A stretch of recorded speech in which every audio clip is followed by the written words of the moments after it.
ലോകാ സമസ്ത സുഖിനോ ഭവന്തു. എല്ലാവർക്കും അറിയുന്ന ഒരു സത്യമാണ് ഞാനിതാ പറയുന്നത്. നമുക്ക് നന്നായിട്ടറിയാം, അമൃതം അമിതമായാൽ വിഷം.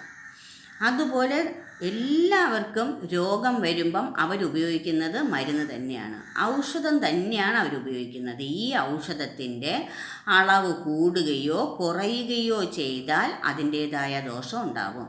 അതുപോലെ തന്നെ ഒരു കൃത്യസമയമുണ്ട്, ആ സമയത്തിന് ഉപയോഗിച്ചില്ലെങ്കിലും അതിൻ്റേതായ ദോഷങ്ങൾ സംഭവിക്കും.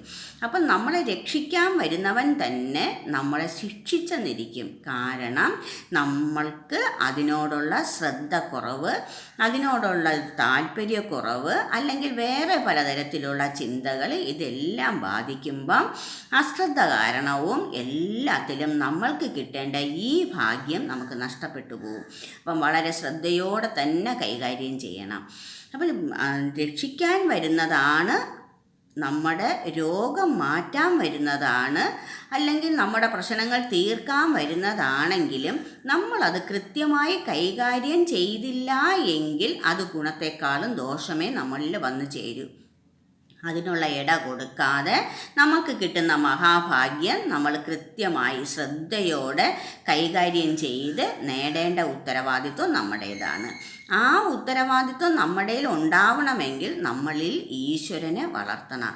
ആ ഈശ്വരൻ നമ്മുടെ തെറ്റുകുറ്റങ്ങൾ മാറ്റി പ്രശ്നങ്ങൾ പരിഹരിച്ച് മുന്നോട്ട് പോവാൻ നമ്മളെ സഹായിക്കും. ഇതിനപ്പുറം ഒരു ഭാഗ്യം ഭൂലോകത്ത് ആർക്കും കിട്ടില്ല. മനുഷ്യർക്ക് കിട്ടുന്നത് പോലെയുള്ളൊരു ഭാഗ്യം ആർക്കുമേ ഉണ്ടാവുമില്ല. എല്ലാ തരത്തിലുള്ള ഭാഗ്യവും നേടിയെടുത്ത് സന്തോഷത്തോടെ ജീവിക്കണം. ഭഗവാൻ അത് തരാൻ പറ്റും, ഭഗവാൻ അത് തന്നിരിക്കും. നേടുക, സന്തോഷത്തോടെ ജീവിക്കുക. ലോകാ സമസ്ത സുഖിനോ ഭവന്തു.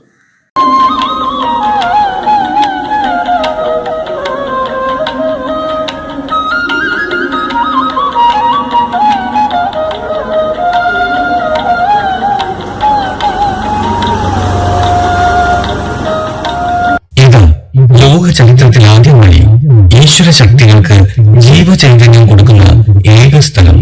ഇതിനോടൊപ്പം മനുഷ്യർക്കും എല്ലാ ജീവജാലങ്ങൾക്കും എല്ലാത്തിനും അതിൻ്റെതായ പ്രശ്നപരിഹാരം